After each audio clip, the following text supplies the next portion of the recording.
think we're right here. Well, good afternoon.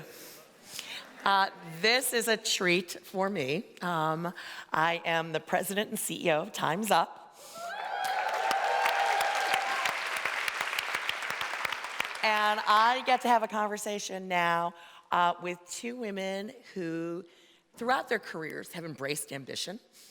As a nationally acclaimed journalist, an award-winning actress, some people we have watched, on big screens and small screens and admired.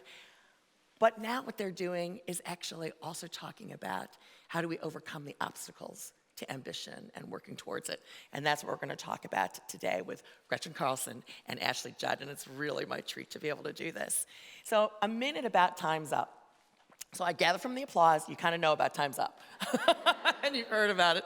We were born in the wake of the Harvey Weinstein revelations in 2017 on the red carpet at the Golden Globes. Our first initiative, importantly, was the creation of the Time's Up Legal Defense Fund, which lives at the National Women's Law Center. In the last 2 years, we have served 4,800 people who've come for help when they've suffered sexual harassment in the workplace.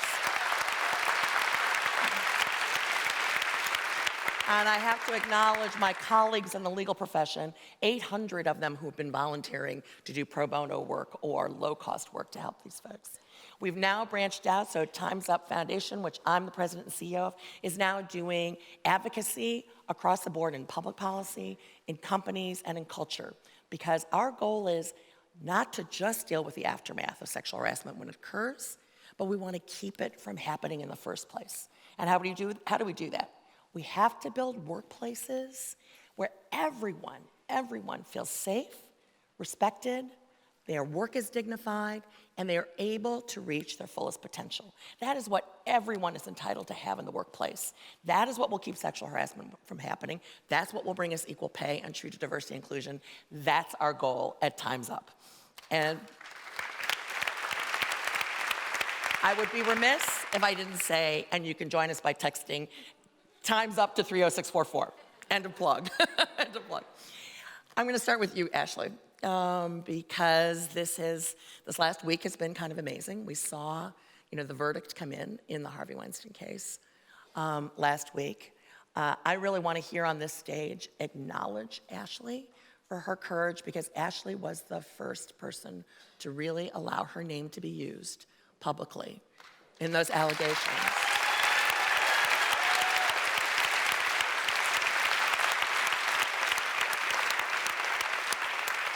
And it was Ashley Judd doing that actually gave courage to the other survivors and silence breakers who came forward.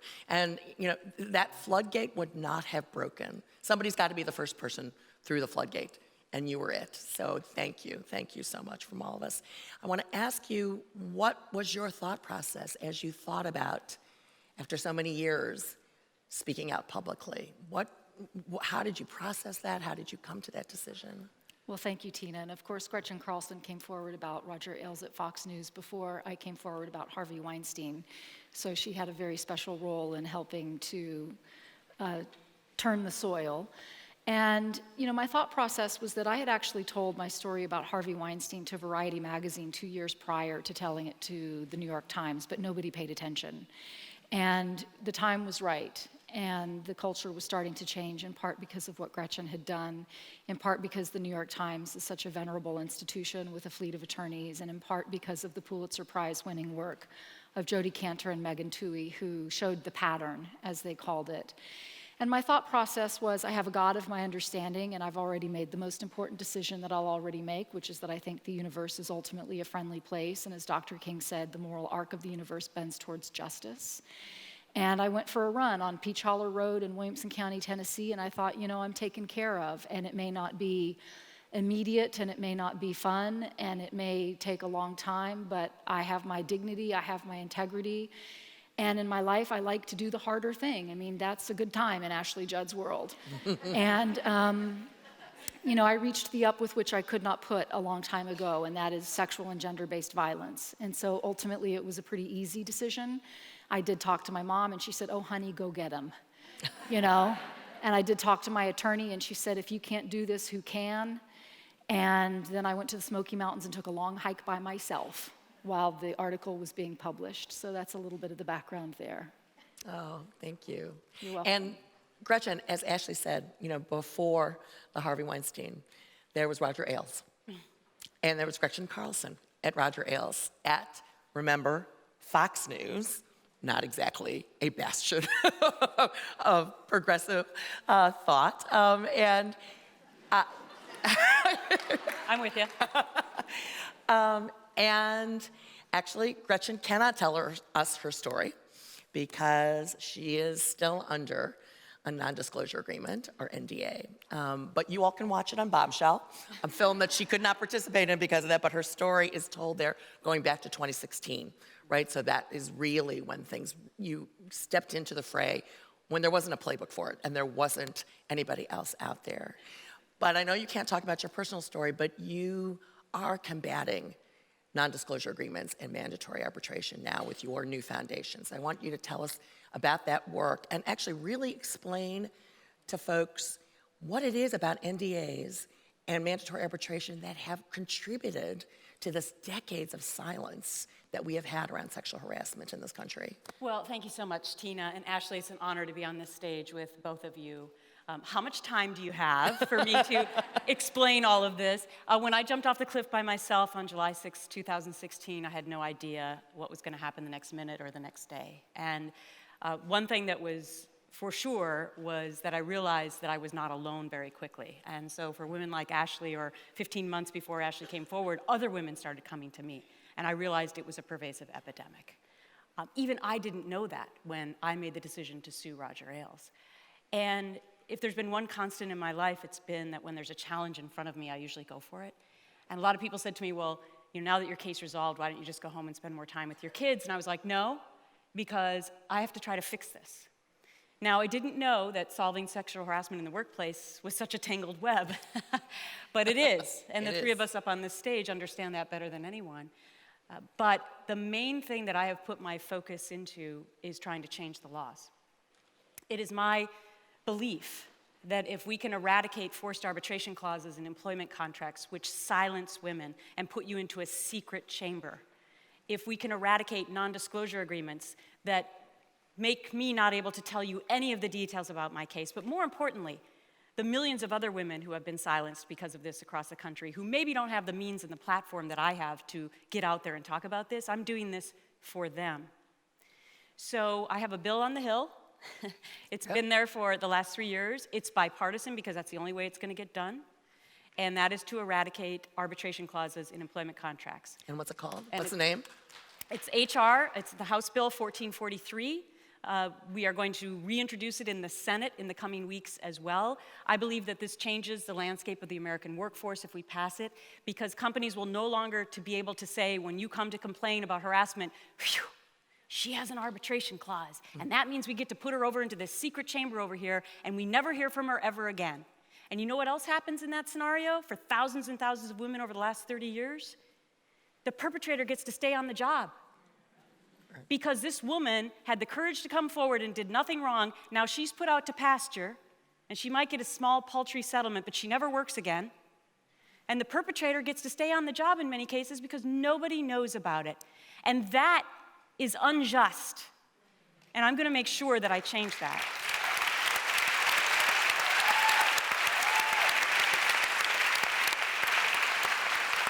So if you just happen to be doing emails or saying, interacting with your, local congressperson, House Bill 1443.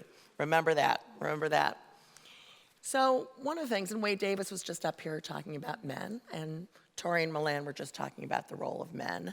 I've been talking about the role of men publicly because guess what? 95% of Fortune 500 CEOs in this country are men. So if men are not part of the solution here in fixing workplaces, we are not going to get this done.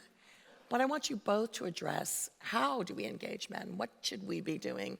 And what role do men have in this movement that we're trying to force change on? Go ahead, Ashley. Well, from whence does this violence come? Men. And I want to be very clear that when we talk about patriarchy, it is a system in which both men and women participate. And I know that I internalize the patriarchy, I have my own unconscious bias, and I have to have radical self-investigation and to take a lot of responsibility for myself and my own unconscious bias. And here I am in hair and makeup, and why did I do that? It's because I'm participating in a patriarchal system, right? So I'm not just pointing the finger. I understand that I've ingested a lot of toxicity myself. But toxic masculinity, not only is it bad for men's health, which has been researched by the World Health Organization and the CDC, and men commit suicide at 4 times a higher rate than women do, but I think that it's just as bad for boys and men as it is for girls and women. It is just in different ways. And so we're not talking about men as a whole. We're talking about this particular man box in which men have been constrained. And that is, very well discussed in a book by Jackson Katz, The Macho Paradox, Why Some Men Hurt Women and How All Men Can Help. And we need to be very clear about our language, because we omit men from that conversation when we talk about battered women's shelters, for example. Well, it's men who hit women that put women in battered women's shelters. And so we need to make sure that we're inviting men to take responsibility for themselves, and that we hold them accountable from whence this violence comes, and invite them to do their own radical self-responsibility and to change. And that will start to change when, for example, we're as willing to raise our sons as we are willing to raise our daughters. We're still willing right now, we've gotten more willing to raise our girls to be like our boys, but oh no, we won't raise our boys to be like our daughters. So that's a really good place to start. Or looking at an organization like A Call to Men that has a vast curriculum that can be employed in schools, in the military, and business places, and all kinds of organizations where you can just slot these curriculum in and learn about how to prevent sexual harassment, change attitudes. Women are not the property of men, how not to objectify girls and women, how to do bystander interventions. The resources are there. It's a matter of will. I agree with everything that Ashley said. As a mother of a teenage son and a teenage daughter, the reason I jumped off that cliff was for my children and for all of yours and for everyone in the United States and the world, so that they would not have to face what we have faced in our lifetime. We thought we had solved it. One of the biggest lessons I've learned is that we really need to get to our sons. We do a great job in this country of empowering our girls. You just heard in the last panel, they outpace boys in college education. But then what happens? And the only way that we can truly change the mind of the eventual man is to change it when we can form it. And I have been so heartened to watch the transformation in my son, the gift of courage that I have given to him to stand up for women.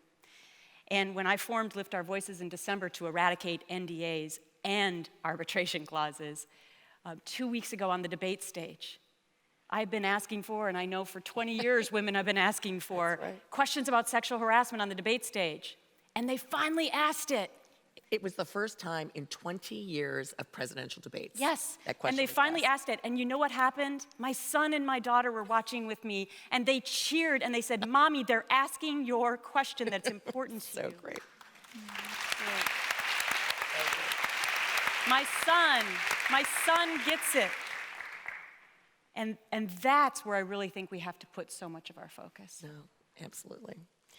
I want to ask you both as we start to get to the conclusion here. There's a long journey here. We've talked a little bit about some of the things that it will take to change culture here and really create better workplaces. NDAs and mandatory arbitration, getting rid of them, reaching out to men. What other advice do the two of you have? One or two other things that we all should be working on? Gretchen? One of my favorite quotes in the world is that one woman can make a difference, but together we rock the world. And I have seen that happen throughout my lifetime, but especially over the last 3.5 years. And I just want you all to know that you have power in your own individual self. You can rock the world, but together, if we decide to take this on, we can do it. And that's really the only way we're going to solve it. Back to bringing men and women together to say that we're not going to tolerate this anymore, and to see the power in numbers. And that, I think, is the toughest thing to do, to build the courage to actually stand up. But once you do it, you can call Ashley or me, and I think we'll support you. Absolutely. Email me, go to GretchenCarlson.com, and I'll be there for you because it really is about us all coming together and deciding that we're not going to stand down anymore. We're going to stand up and speak up. So I would say a couple of things to build on that. One is I think we need to look at sexual and gender-based violence along a spectrum. There are the internalized attitudes, which I previously referenced, and then there's, the jokes, the street harassment, there's intimate partner violence, there's the cracks in the classroom that are so difficult to stand up to, and then of course there's sexual harassment, abuse, incest, which is boot camp for prostitution, as Andrea Dworkin said, and then there's rape and homicide. So we have to look at them as part of a continuum, which is something that Tarana Burke does so well, the founder of the Me Too movement, and understand that all this violence is interconnected and interrelated. And so that also means that we have a lot of points of disruption. The other thing I would say is that women really do need to run for office. Of course, we had a great wave of electing women in the last cycle. I'm, really grieving today about the loss of my candidate, which I just need time and space to do that because I thought she was an eminently qualified and profoundly compassionate person. And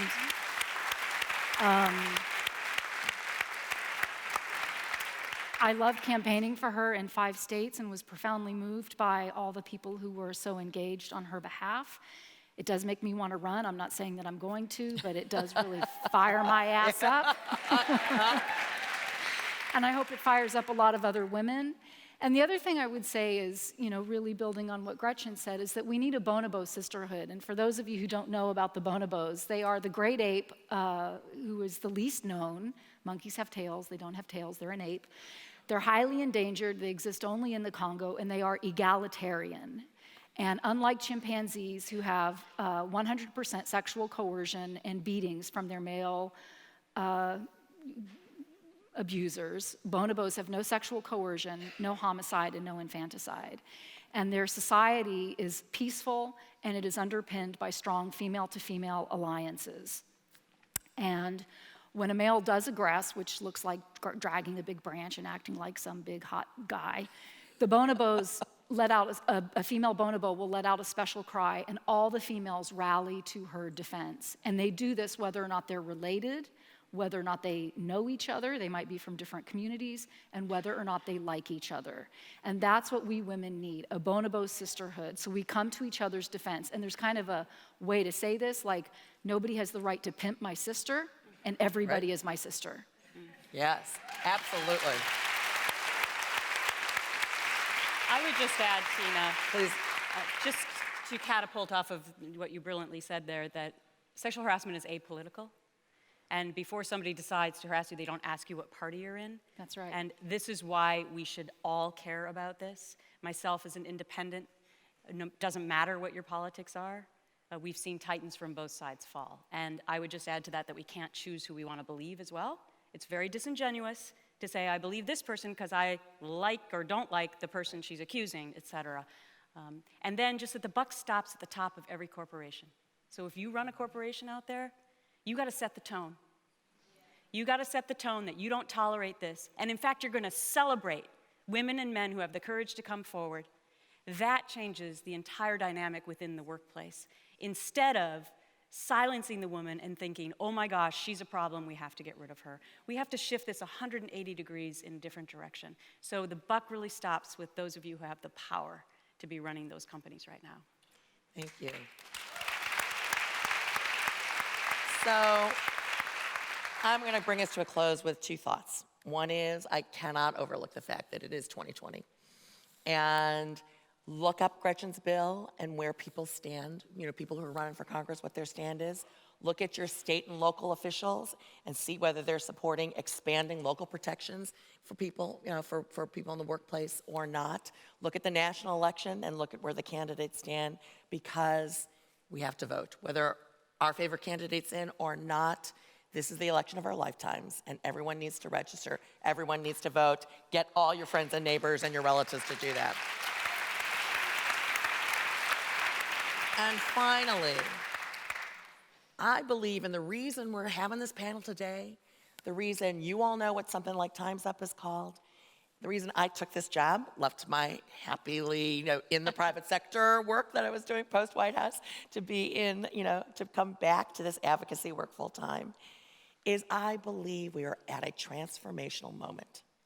What has gone on, what both of these women started, the floodgate you opened, has not stopped, right? Usually starts in 2016, we're in 2020, our collective attention span has moved on, right? That hasn't happened because we are in, I believe, a fundamental transformational moment where we can truly shift gender norms, truly shift culture, truly build workplaces that these amazing young women that we've seen all day, that we can build workplaces today that will be worthy of them when they go into the workplace.